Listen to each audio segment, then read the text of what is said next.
अस्सलाम वालेकुम दोस्तों, मेरा नाम है वसी और आप देख रहे हैं मेरा यूट्यूब चैनल वसी MG। दोस्तों, ये आज़ाद वीज़ा क्या होता है?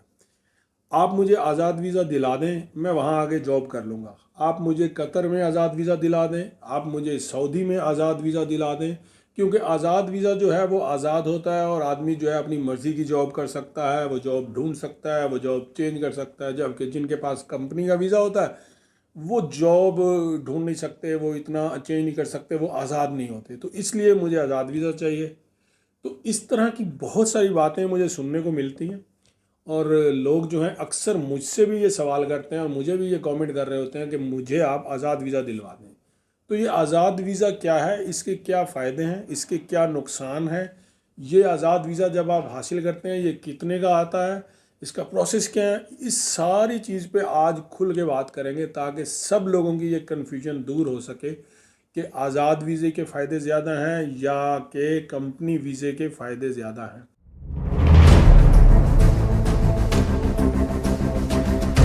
दोस्तों, बात को शुरू करने से पहले एक बार फिर आपसे रिक्वेस्ट करूंगा, चैनल को सब्सक्राइब करने, दोस्तों के साथ शेयर कीजिए और स्क्रीन पे मेरा व्हाट्सअप नंबर भी है। किसी किस्म की कोई कन्फ्यूजन हो तो आप मुझसे व्हाट्सअप पे भी कांटेक्ट कर सकते हैं, लेकिन कोशिश कीजिएगा कि एक ही मैसेज, डिटेल्ड मैसेज आप भेज दीजिएगा। 2 3 4 मैसेजेस आ रहे होते हैं तो फिर और भी लोगों के मैसेज होते हैं जिसकी वजह से कन्फ्यूजन बढ़ जाती है। तो एक मैसेज करें, डिटेल्ड मैसेज करें ताकि हमें समझ आ सके और हम आपकी बातों का जवाब दे सकें। अच्छा, आज़ाद वीज़ा क्या होता है? दोस्तों, पहले तो एक पॉइंट आप क्लियर कर लें कि आज़ाद वीज़ा कोई वीज़ा नहीं होता है। पूरे गल्फ में कोई आदमी आज़ाद नहीं होता है, चाहे वो सऊदीया में है, चाहे वो दुबई में है, चाहे वो कतर में है। आज़ाद वीज़ा ये सिर्फ एक टर्म बनाई हुई है, लेकिन हकीकतन कोई भी आज़ाद नहीं होता है। आपको इन मुल्कों में आने के लिए वीज़ा चाहिए और वीज़ा आपको कौन देता है? जो किसी न किसी कंपनी का मालिक है, किसी न किसी जॉब, किसी न किसी बिजनेस को रन कर रहा है। वो अपनी कंपनी के बिहाफ पे आपको वीज़ा देता है। जब आपको वो अपनी कंपनी के बिहाफ पे वीज़ा देता है तो लीगली और कानूनी तौर पे आप उस कंपनी के या आप उस बिजनेसमैन के, आप उसके मुलाजिम हो। तो आप आज़ाद नहीं हो। आपका वीज़ा, आपकी जॉब, आपका काम, आपका आईडी, सब का सब उसके कंट्रोल में है जिसने आपको वीज़ा दिया है। ठीक है, आपका उससे एग्रीमेंट हुआ। क्योंकि सम टाइम ये होता है, जो छोटी कंपनीज हैं या कुछ लोगों ने तो ये धंधा ही बनाया हुआ ना, वो छोटी छोटी कंपनीज बना के ना उनको वीज़ा मिलते हैं। जैसे कि आप कोई भी कंपनी इस्टेब्लिश करें तो आपको 10 वीज़े मिल जाएंगे, फॉर एग्जांपल कुछ पाकिस्तान के, कुछ इंडिया के, कुछ बांग्लादेश के या किसी भी कंट्री। तो आप क्या करते हैं कि आप वो वीज़ा जो हैं वो बेच देते हैं। अब गवर्नमेंट की फ़ीस टोटल जो आईडी लगाने के बाद जो खर्चा है वो मतलब गवर्नमेंट ऑफ कतर का वो 2,000 रियाल के करीब है। तो वो 5,000, 10,000, 15,000 जितना उनको डील में अच्छे पैसे मिलते हैं वो नेक्स्ट बंदे को वो वीज़ा बेच देते हैं। आप क्या करते हैं कि आप वही 2,000 का वीज़ा उस बंदे से 7 या 8 हज़ार का वीज़ा, 7 8 हज़ार रियाल दे के वो वीज़ा ले लेते हैं, महंगा लेके आप कतर में आ जाते हैं और दिल में ये खुश होते हैं कि आप आज़ाद हैं। हकीकतन आप आज़ाद नहीं होते। आपका आईडी उसी बंदे के की कंपनी का होता है, आपका वीज़ा उस बंदे की कंपनी का होता है। वो जब चाहे आपको कैंसिल कर सकता है, वो जब चाहे आपसे, आपने जो उसे पैसे भी दिए हैं आप उसको वापस, वो आपको वापस ना भी करे, आप कुछ नहीं कर सकते। बहुत सारी चीज़ें हैं जो सारी की सारी आप उसके पास बाउंड होते हैं। अब ये होता है एग्रीमेंट पे, ये म्यूचुअल एग्रीमेंट होता है कि आपने जिससे वीज़ा लिया होता है वो आपको ये कहता है कि ठीक है, आपको मैं वीज़ा दे रहा हूँ, आप मुझे पैसे दे रहे हैं, आप यहाँ आएँ, जॉब ढूंढें, काम करें, कुछ भी करें, मैं आपको नहीं रोकूंगा। लेकिन जैसे ही साल पूरा होता है और 1 साल के बाद आपने फिर आईडी रिन्यू करना होता है, तो आईडी रिन्यू की गवर्नमेंट फ़ीस होती है 1220 रियाल। अब जब आप आईडी रिन्यूअल के लिए उसे कहते हैं तो वो आपको कहता है कि नहीं जी, मुझे आप 3,000 रियाल दें।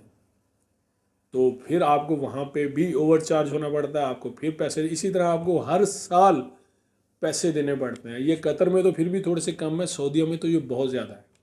मतलब सऊदीया में आज़ाद वीज़ा, ये जो लोग आज़ाद कहते हैं, हालांकि आज़ाद नहीं होता, यही सिस्टम होता है। वहाँ पे भी आपने किसी कफ़ील का किसी कंपनी का, किसी होटल का, किसी न किसी से वीज़ा लेना होता है, तो वो आपसे पहले भी चार्ज करता है और फिर हर साल जब आईडी रिन्यू होने जाता है, अकामा रिन्यू होने जाता है, तो वो तो आपसे वहाँ पे 4-4, 5-5 हज़ार रियाल चार्ज करते हैं। बल्कि वहाँ पे तो कुछ लोग ऐसे हैं, उन्होंने मंथली बेसिस पे पेमेंट करनी होती है कि हर महीने आप हमें 500 रियाल देंगे। तो इस तरह करके ये आज़ाद वीज़े की जो है ना वो चेन चलती है और लोग यहाँ आते हैं। यहाँ आके फिर उन्हें पता चलता है कि यार ये क्या हो गया और ऐसे हो गया, अब मैंने जिस बंदे से वीज़ा लिया था उसकी तो कंपनी ब्लॉक है, अब मैं कहीं जॉब ट्रांसफ़र नहीं कर सकता, उसकी तो कंपनी बंद हो गई है, वो मेरा आईडी नहीं लगा रहा है, मुझसे पैसे भी ले लिए हैं और मैं रूम पे बैठा हुआ हूँ, रूम का किराया भी जेब से दे रहा हूँ, पैसे मैं इंडिया से मंगवा रहा हूँ या पाकिस्तान से मंगवा रहा हूँ। 90% लोग आज़ाद वीज़ा लेके इस तरह आते हैं और बहुत परेशान होते हैं, बहुत जलीलो ख्वार होते हैं। तो इसीलिए मैं सबको कहता हूँ कि ये आज़ाद वीज़ा जो है ना, ये आज़ाद नहीं होता बल्कि ये कैद होती है। आप हकीकतन किसी के ग़ुलाम होते हैं, जिसको ग़ुलामी कहा जाता है। ये आज़ादी नहीं है, ये ग़ुलामी है। तो आपने अगर ये ग़ुलामी करनी है तो आप ज़रूर आज़ाद वीज़ा लें। आज़ाद वीज़ा लेके किसी को ज़्यादा पैसे भी दें और फिर हर साल उसके हाथों जलीलो ख्वार भी होते रहें। अब कंपनी वीज़ा क्या है? कंपनी वीज़े में सब कुछ प्रोफेशनलिज्म पे बेस करता है।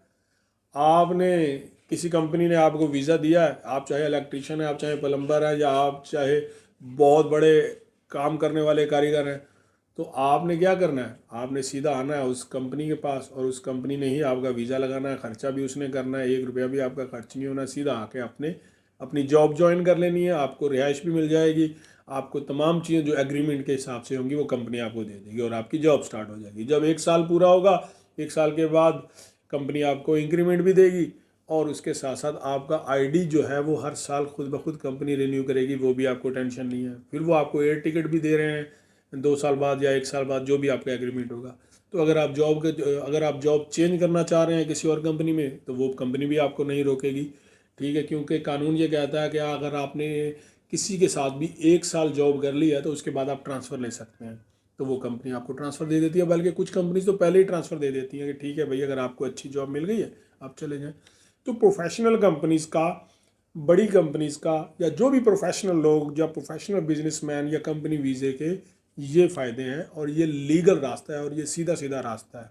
और जॉब स्पॉन्सरशिप के सब्जेक्ट के ऊपर मैंने एक वीडियो बनाई थी और उसका ये थंबनेल भी मैं लगा रहा हूँ, वो वीडियो भी आप देख सकते हैं, ताकि आपको जॉब की स्पॉन्सरशिप या जॉब चेंज करने के हवाले से जो सवाल हैं वो उनका जवाब आपको इस वीडियो में मिल जाएगा। एक बात मैं आप लोगों को बता दूं कि बहुत से लोग ऐसे हैं, जैसा कि मैंने कहा कि 90% लोग जलीलो ख्वार हो जाते हैं आज़ाद वीज़े पे, मगर 5 से 10% लोग ऐसे भी हैं जो कामयाब भी हो जाते हैं, मगर ये तादाद बहुत कम होती है। तो इन थोड़ी सी तादाद को देखते हुए आप 90% लोग जो है ना वो अपने आप को ख़राब करते हैं। तो मैं तमाम दोस्तों को, तमाम देखने वालों को ये सजेस्ट करूँगा कि ये आज़ाद वीज़ों के चक्कर में नहीं पड़ें और सिंपली जो है कोशिश करें कि वो स्पॉन्सर्ड वीज़े पे, कंपनी स्पॉन्सरशिप के वीज़े पे आएँ और आगे अपनी जॉब करें, या अपना बिज़नेस भी करना चाहते हैं, बाद में वो अपने आप को डेवलप करना चाहते हैं, लेकिन सब प्रोफेशनल वे में रहते हुए ये काम करें। तो दोस्तों, मुझे लगता है आज की वीडियो में आपको बहुत सी इन्फॉर्मेशन मिली होगी। फिर भी इस हवाले से कोई सवाल हो, कुछ भी पूछना चाहते हो, तो वो आप ज़रूर पूछ सकते हैं। दोस्तों, उम्मीद करता हूँ आज की वीडियो आपको बहुत पसंद आई होगी, ये इन्फॉर्मेशन आपको बहुत पसंद आई होगी। अपने दोस्तों के साथ शेयर करें, इस चैनल को सपोर्ट करें। तो मिलता हूँ ऐसी किसी अगली वीडियो में, तब तक के लिए इजाज़त दीजिए। अल्लाह हाफिज़।